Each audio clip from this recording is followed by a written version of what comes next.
Great to have you with us, Ambassador. Thank you very much for joining me. You know, when I hear the phrase unconditional surrender, I think about longtime adversaries that we dealt with in World War II.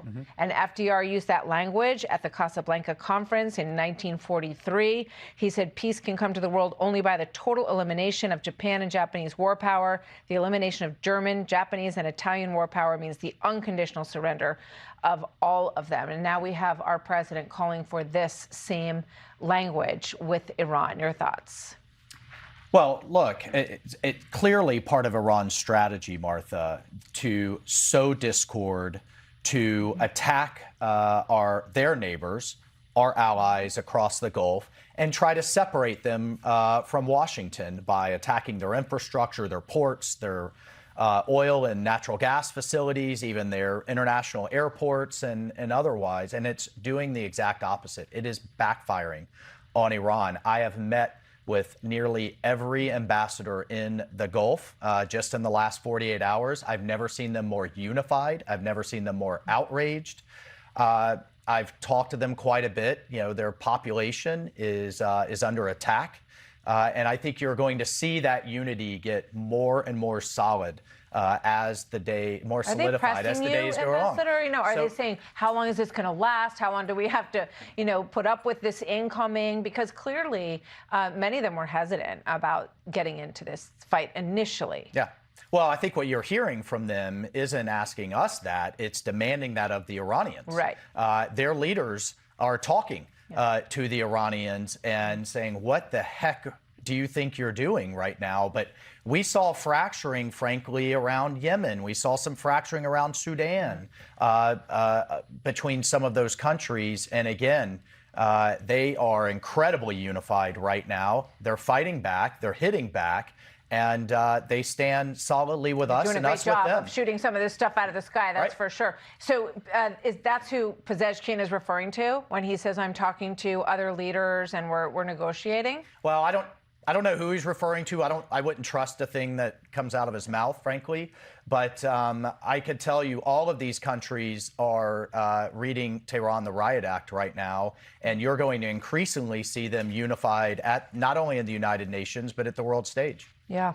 Speaking of the United Nations, this is the Secretary General, Antonio Guterres. This is what he said. All the unlawful attacks in the Middle East are beyond are causing tremendous suffering and harm to civilians throughout the region and pose a grave risk to the global economy, particularly to vulnerable people. The situation could spiral beyond anyone's control. So who's he talking about? Yeah. I guess is the question.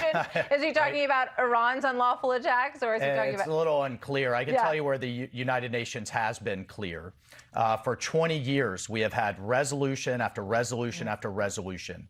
And you heard it just this last weekend when we had an emergency UN Security Council meeting that Iran and this Iranian regime can never have a nuclear weapon. That year after year, the largest state sponsor of terrorism in the world, they can't have a nuclear bomb. They can't have the means to deliver them. And they cannot have naval assets now that can cut off the world's energy supplies.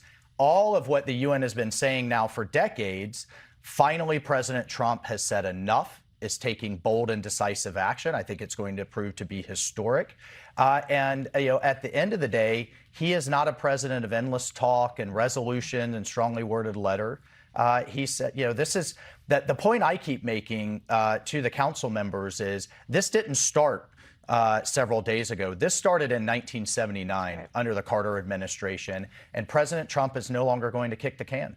So one of the big questions for Iran is whether or not Russia and or China might actually help them out. There's this story this morning about Russia giving them intelligence in terms of U.S.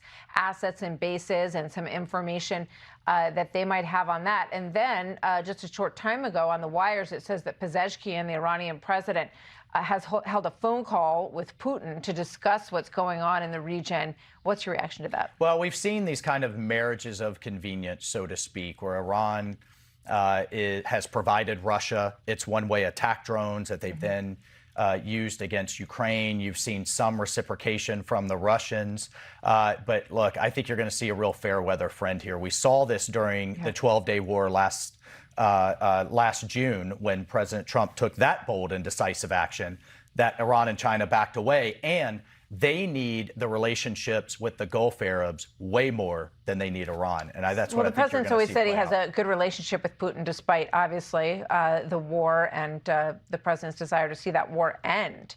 But is there outreach to say, look, do not dare share intelligence about any of our bases with Iran right now? I'll leave that kind of outreach to the president and Secretary Rubio, but we take it incredibly seriously. Yeah. Just Brett Velko a moment ago saying that the Shaheds are getting through, the Iranian drones are getting through, and that shouldn't be happening, and that we should have been more on top of this anti-drone warfare. Yeah. What do you say to that? Well, look, I mean, it does make things more difficult. Our systems like Patriot, THAAD, and others are designed for the geometry of a missile or geometry of a rocket. The drones change that. However, you're seeing us deploy lasers. You're seeing the Israelis deploy directed energy weapons. You're seeing us deploy electronic warfare. Secretary Hegseth, I think, has been very effective, and Chairman Dan Kane, at getting out there what we're doing to counter these asymmetric threats. All right. Well, you have a broad background in all of this, so it's good to have you with us. UN Ambassador Mike Waltz, thank you very much. Good to see you. So live. Hey, Sean Hannity here. Hey, click here to subscribe to Fox News YouTube page and catch our hottest interviews and most compelling analysis. You will not get it anywhere else.